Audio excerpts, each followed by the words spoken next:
Let me ask you something. When was the last time that you called it date night, but you barely even looked at each other?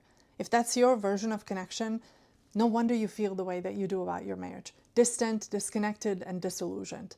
You might be doing what most couples do, calling the wrong things connection. Sitting on the couch together, that's not a date. If that stings a little, good, because it makes you want to ask, wait, why not? And how do we fix it? So let's do exactly that. Let's talk about the 5 things that married couples keep calling date night that aren't actually helping at all. I used to think that couples had no problem coming up with ways to spend meaningful time together. But after working with married couples for over a decade, I kept seeing the same thing over and over. They would say, oh no, Danka, but we do all the things.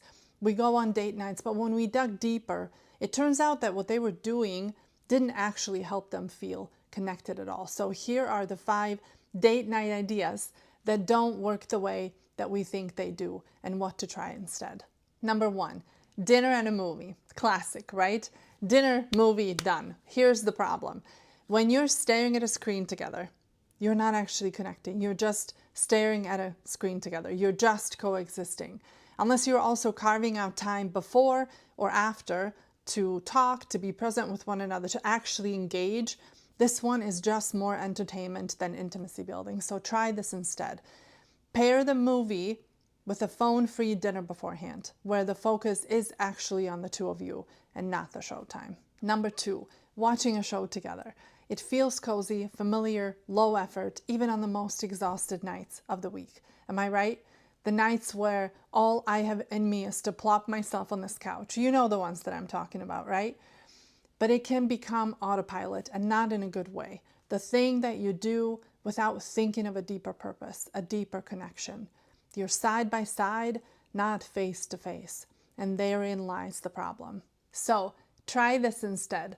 Save the series for a chill night and pick one night a week at least where you and your spouse talk, you two take time to reflect, you take time to plan and dream together. In short, flip it, right? Let the us time be the feature, not the background noise. Number 3, working side by side on the couch. Yes, it's better than being in 2 separate rooms or you two working late at your respective offices halfway across town. Sure, but you're doing the same thing, right? Catching up on emails, getting the presentation finished that got interrupted 10 times when your colleague walked in and talked your ear off about something going on in their team that doesn't affect you at all. So you're at home, it's you two working side by side, but let's not kid ourselves. It's not a date. It's just you two working side by side, right? It's co-working, it's coexisting. And half the time, one of you falls asleep mid-sentence.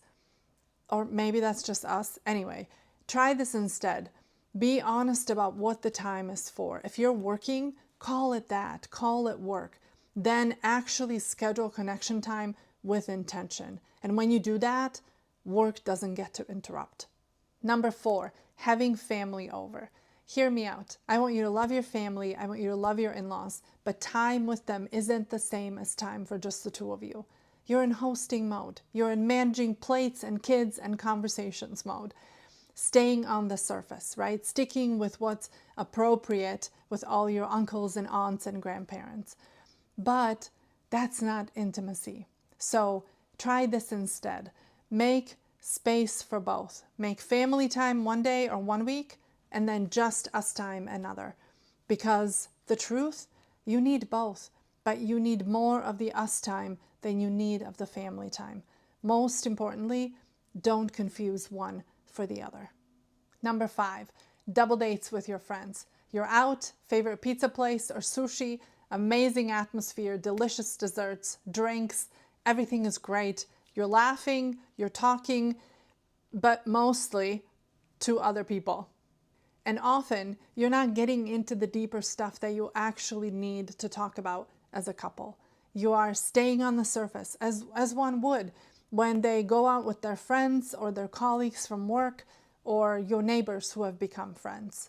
Unless these are really close friends that can handle everything. And it goes both ways. That's the condition. That's the exception. And you know, if you're honest with yourselves, That's not usually what happens. So try this instead. Keep doing double dates, enjoy your friends, but don't let them replace your one-on-one time with your spouse. Connection with your wife, with your husband, has to be exclusive sometimes.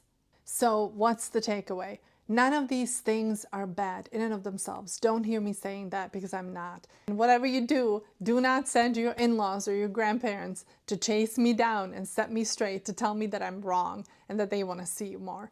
Please. All these things, they're fun. They're familiar, they're easy, but if they're all that you ever do, you're missing out on the real connection date night was meant to create. You deserve more than surface level conversations. You deserve intentional, face-to-face, heart-to-heart connection. Check out my next video for actual date night ideas that help you reconnect and laugh again. I'll see you in there.